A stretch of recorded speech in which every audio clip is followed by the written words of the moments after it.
Hello. Hello. Hello again. We're back. I brought some friends with us. Bath towels and towels, the rental set. Hello, everyone out there. All our towels here with us. Yes. Would you like to jump in a bit closer? Okay, Yeah, sure. I'm getting crowded under you. It's not always looking like this, but yeah, so we've got some work to do packing these away. Have to. How's everyone feeling? Good?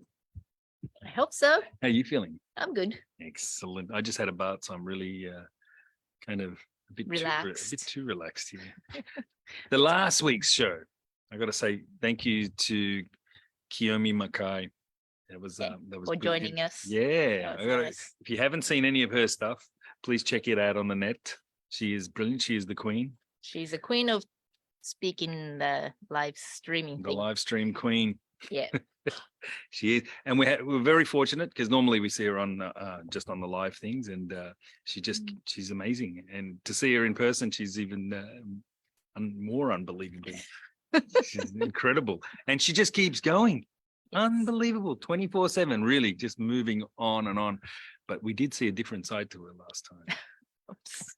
Yes. I think something happened. It's got to be for the bath, because when she came here, she was very relaxed. It was nice to see, and we actually got some time to actually talk to her. So please check out all her stuff. There's tons of it on the net there. Yes. You can check out anything, and the speaker and all her little public speakings and stuff. She's brilliant, absolutely brilliant, and we were very lucky to have. Thank you once again, Kiyomi-san. Arigato. Thank you. Hi. All right. Keep talking. Oh yeah, I'm going to keep talking. And what else have been happening in the week? I haven't been too busy. Oh yes, I was. I've got to tell you, I was invited to a high school here, which is I used to be a teacher, which is nice. And they asked me to come in and check out some of their classes to see how it goes and give us. And the kids gave me a little presentation.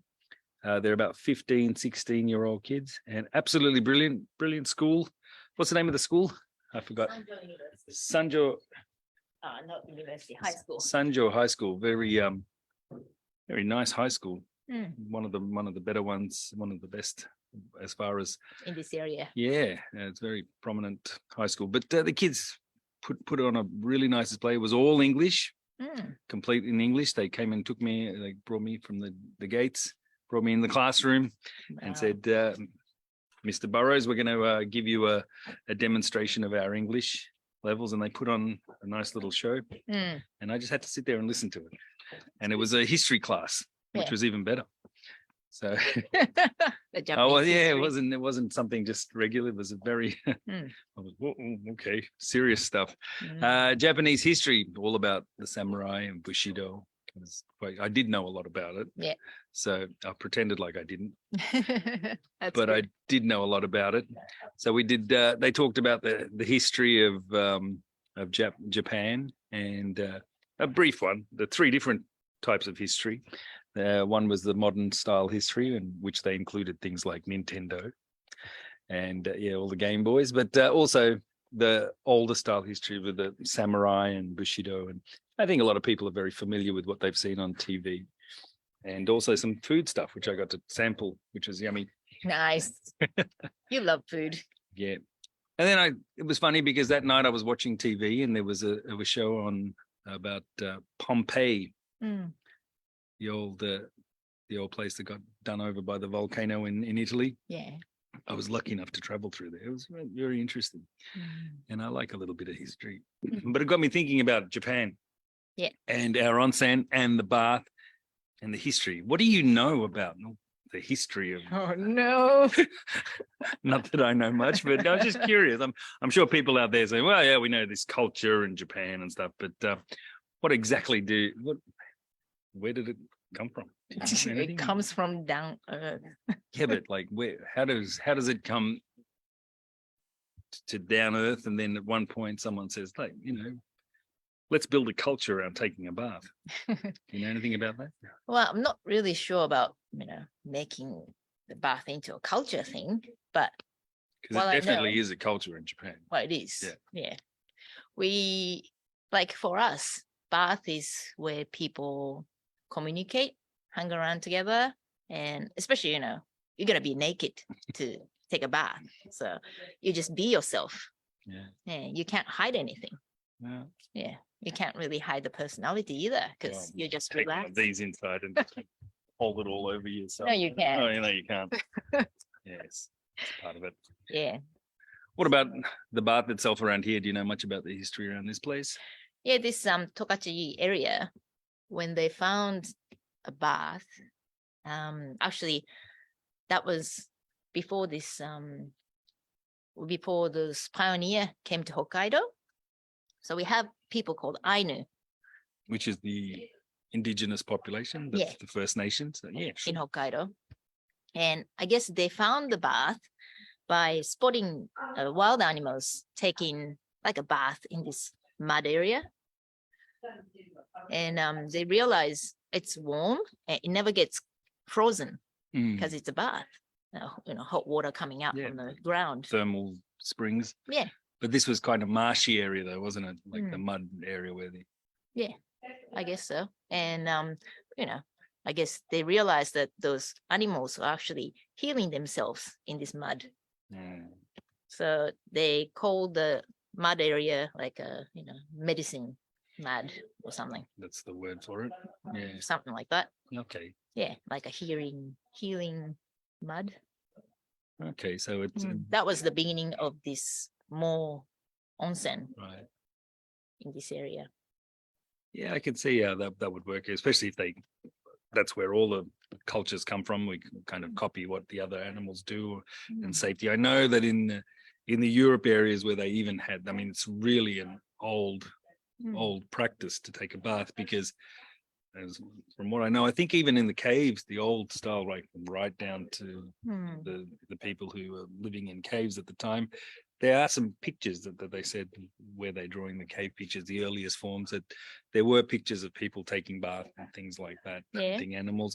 And a lot of the cave areas were very close to hot spring areas and stuff. So it also provided the safety and warmth as well. So it goes back from there. It's like a Romans, when they go fighting, they come back with an injury and stuff and they heal themselves in a bath.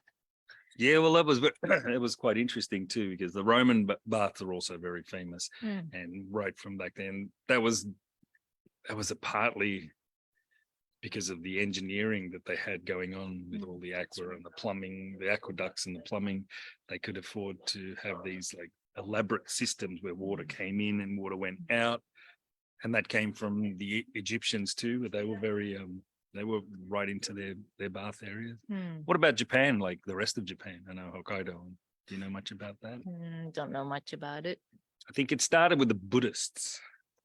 Okay. This is an interesting one because the bathing also goes back to a lot of religious practices, and the Buddhists have this. And I'm not too familiar with the Buddhist culture, but I do know a little bit. I was born in India. Yeah. Yes. And some of the Buddhist practices are to get rid of your negatives or impurities and things like that and bring in the good things. Now, they have lots of practices to do that in the Buddhist culture. One of the practices is taking the bath. And they have an interesting one which says that when you take the bath, 7 bad things or spiritual things or negativities leave your body. Yeah. And 7 things come into your body. Did you know that? Never heard of it. Yeah. So Something that's new for me. Well, that's that's how it happens. So as you take a bath, you're basically relieving stress or tension, and the same sort of thing as I guess with the Ainu, with that believe that you're getting healed. So whatever it is, whether you're hurt or injured, and this medicine's helping you getting new things back from it. Yeah. So it works the same way with the Buddhists. And I know that when they first came to have like Buddhism in Japan, this idea of having a temple where there was a bath and people came from everywhere to practice these religious things where we get rid of our negative things and bring in all the positive things. So cleansing. Well, yeah, and this is the other thing too with the bath. I mean, there's a physical side of thing, but the Japanese also believe that there's a spiritual side to it. And now this is way back from the Buddhist cultures and the Buddhist teaching that, and it's still, this is a part of the Japanese culture too. Now they still believe that it is a spiritual thing as well to take the bath, right? And that's a part of the culture. Can you explain a bit of that one? Well, it's like when you practice to become monks or a priest, you use the water to purify your body and soul, I guess. Mm. That's why they tend to go to like waterfalls or somewhere where the water is, and they cleanse themselves. And we actually have a Shinto priest that comes in here all the time. He's kind of like a family member. He is, isn't he? Yeah, but he always says that taking a bath is, how do you call it? Like cleansing, not just cleansing, but purifies your body and soul. So that's why, it's also enjoyable, but at the same time, it just clears all your mind, all the bad things, like getting rid of the bad things. I think that's a practice too with Japan that like I don't know if it's, you feel that in the Western side too much. We take a bath mainly, or the idea of taking a bath is to get clean. And that's why I went from taking a bath to just taking a shower. It's just like, look, I'm just going to go in there and clean up because I'm dirty. But the actual idea of soaking in the bath and then relieving tension. And there has been a lot of studies about not only the physical side of things, but also the mental health, which is becoming quite an issue these days. And this was going back right from that. When you talk about the spiritual things, and that, this also clears things like anxiety, depression, and stuff. It's amazing. Just sitting down 20 minutes to 40 minutes in a bath. Because you can actually meditate in a bath. That's what I do. Yeah, you do. Yeah, I do. I mean, hey, are you all right? Get in it. Now, the thing is, we got two different type of bath. One is quite hot, and the other one is very lukewarm. And this lukewarm one, you can actually stay there pretty much forever because it's just above your body temperature. So you're in a bath, but you feel like you're not in a bath right? either at the same time. What I say is going into that bath, particular one, it makes me think that we're going back to, mommy's tummy. Yeah. It's full of water. We're just, floating in there when in the mommy's tummy. It's kind of like that. So every time I go into that bath, it's almost like going back to tummy and then coming back again. So like being reborn. That's what I feel. And when you're actually in there and when there's no one around, it's like the perfect time to meditate. You forget about everything and you just hear the sound of water and just go pop, pop, pop, pop, or the sound that's coming out from the earth, comes out with the air as well. So that's like, you can forget everything and you just focus on that sound and, clear your mind. And especially in the morning, early in the morning when there's no one else around, because we open from 10 o'clock, but until 10, only the people who's staying in this hotel can enjoy the bath from 6:30 till 10. So during that time, if you're lucky and you could be the only one that's staying here, that means you could be the only one enjoying, enjoy the bath. So it's just your bath and you.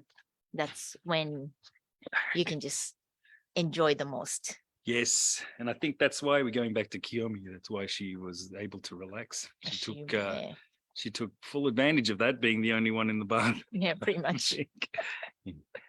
So when you do come, please come. And not only just for a visit, if you can, come and stay and experience the bath by yourself. It's absolutely incredible. And I'm very, very lucky, very fortunate that I get to do that. Yeah, I know. Yeah. It's I'm very grateful. Yes, be thankful to the nature. Yes. And this atmosphere, situation, everything. So thank you for tuning in for our little history lesson about baths in in Japan and I should have around the studied world. a bit more. That's all right. You don't have to. We know the idea. Yeah. So trying to explain a little bit about the culture. So especially for the English people out there watching, for people speaking English or other languages that don't have a little bit of knowledge about the culture and just come in for a bath, that's all right too. But it does help to have a little bit of an idea of what the Japanese idea behind the bath is, and that will help you kind of enjoy it or appreciate it a little bit more too. If you can get everything out of it if you can get as much as you can out of something like that, then you know, Yeah. Got to say goodbye. Arigatou gozaimasu. Arigatou gozaimasu. Yes. So yeah, so next time you come, or even not just for a bath, but try and stay. Yeah, and enjoy the place the most. All right. You know, I think. Yes. So it's goodbye from us. Goodbye from us. And the towels. We're just gonna hide in the towel. All right. See you See next guys. week. Bye.